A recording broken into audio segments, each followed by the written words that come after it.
O cristianismo, como o judaísmo, é uma religião profundamente centrada num livro, a Bíblia. A Bíblia, cujo nome já expressa literalmente que é um conjunto de livros, contém 39 livros no Antigo Testamento e 27 livros no Novo, somando 66 livros ao todo. E ela traz uma abrangência de gêneros e de estilos literários muito grande. Quem abre a Bíblia vai encontrar nela poesia, profecia, biografias, cartas, história, livros que misturam história e profecia e acabam funcionando como memórias. Vai encontrar orações, estratégia militar, direito, incluindo direito civil, penal e até trabalhista, e uma série de outros gêneros. Muita coisa.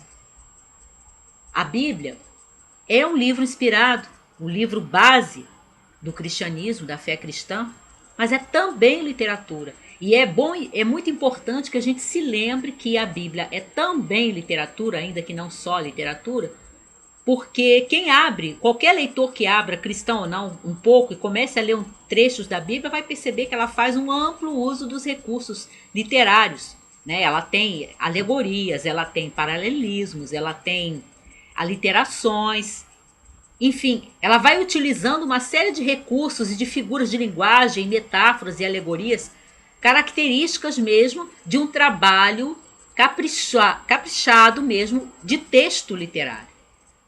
Então, quando a gente esquece, qualquer pessoa que está lendo a Bíblia, seja cristão ou não cristão, se esquece que a Bíblia é também literatura, corre o risco de dar naquelas interpretações que de vez em quando a gente vê, né?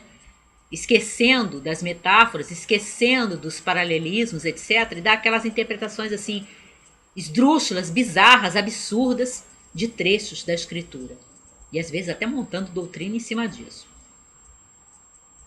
Se a Bíblia é um livro de uma gama imensa de estilos e de gêneros literários, e é o livro fundamento do cristianismo, é também um livro de altíssima qualidade. Ela não apenas apresenta, espelha esse montoeira de gêneros, mas ela também mostra uma alta qualidade ao usar esses gêneros todos, ao usar história, ao usar poesia, ao usar profecias, ao apresentar orações.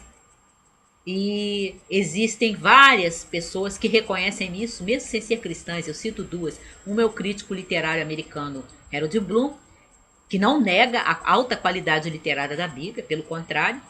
E o outro é o falecido escritor italiano Alberto Moravia, que também não era cristão. E também tinha a Bíblia como um dos livros que ele lia, que ele conhecia e que ele tinha o maior respeito literariamente falando por esse texto. Quando a gente pensa nisso, a gente pode se indagar. Será que poderia ser de outra forma? Será que Deus poderia ter transmitido a sua mensagem, a sua palavra, nos revelado de si mesmo, enfim, de uma outra maneira que não através da Bíblia? Claro, Deus é livre. Ele poderia ter usado até um conjunto de pinturas ilustrativas, se ele quisesse. Ele poderia ter usado um filme. Quem acha isso absurdo, se lembrando que o cinema é uma invenção do final do século XIX e o cinema falado já é do princípio do século XX, se esquece de que Deus não está no tempo. Deus não está no tempo e ele é livre. Ele poderia se revelar e apresentar o seu plano diante do ser humano, se comunicar com o ser humano no tempo, na ocasião, nas circunstâncias que ele quisesse. Então, isso da gente dizer que Deus não poderia usar um outro veículo para se revelar e revelar o seu plano ao ser humano, eu acho assim muito discutível, porque a gente está pensando enquanto criatura e não está se lembrando que está falando do Criador. E aí a gente tem o fundamento da fé cristã num livro. A gente tem um livro que não é apenas um livro e que não é um livro de regrinhas, como algumas pessoas até gostariam, eu acho. A Bíblia não é um livro de regrinhas, é um livro muito rico. É um livro que inclui, inclusive, teologia, mas não é um livro de teologia. Porque a teologia é uma construção humana e ela é, portanto, por ser humana, uma construção incompleta, uma construção falível, ainda que interessante e importante, porque eu mesmo estudo teologia. Mas a teologia é uma construção humana e ela está sempre em construção. Ela nunca está completa. E a Bíblia está completa. Aquilo que Deus tem para nos dizer, que é importante que Ele nos diga, está ali. Aí a gente para pensar nisso. Que o fundamento da fé cristã está num livro. Que esse livro não é apenas um livro, mas uma coleção de livros juntos, de variados gêneros, de variados estilos, através de séculos de história, que tem uma alta qualidade nesse texto, nesse conjunto de textos que é a Bíblia, uma qualidade literária que é reconhecida até por pessoas que não são cristãs, mas que se debruçam sobre esse livro sem preconceitos e reconhecem isso. E o fato de que não é um livro de regrinhas, ou seja, Deus escolheu a forma literária para falar com o ser humano. Ele poderia, se ele quisesse, ter inspirado os seus servos e servas para escrever um livro de regrinhas, mas ele não fez isso. E ele poderia ter escolhido uma outra maneira de se comunicar com o homem, de se revelar ao homem, mas escolheu a palavra escrita e uma palavra literária. Do que a gente pode deduzir isso? Bom, as minhas conclusões são muito pessoais, como eu já falei que eu iria dizer nesse vídeo. E uma delas é que eu diria que, para mim, a primeira é que Deus ama a palavra escrita. E ama a palavra literária porque foi o que ele escolheu para se revelar, para se aproximar de nós, para se comunicar com o ser humano, para revelar o seu plano e revelar de si mesmo.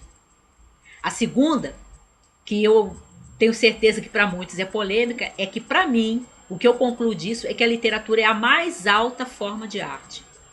E eu sei que aqueles que colocam o cinema ou a música, né, ou a pintura em primeiro lugar, vão considerar essa colocação absurda, né, exagerada. Mas são as minhas conclusões. E por último, pelo fato da fé cristã ter esse alicerce na palavra, num texto escrito, que não é um texto escrito qualquer, mas um conjunto de textos, e textos que também não são livros de regrinhas, não são simplesmente teologia, mas muito, muito, muito mais do que isso, para mim, coloca de cara, assim, sem discussão, a fé cristã relacionada com a literatura e tendo, para mim, a obrigação de se miscuir, de se interessar, de se enfronhar, de debater, de criar um diálogo com a literatura. Porque essa é a mais alta forma de arte, foi a forma como Deus escolheu se revelar ao homem, falar com o ser humano, se aproximar dele, contar o seu plano.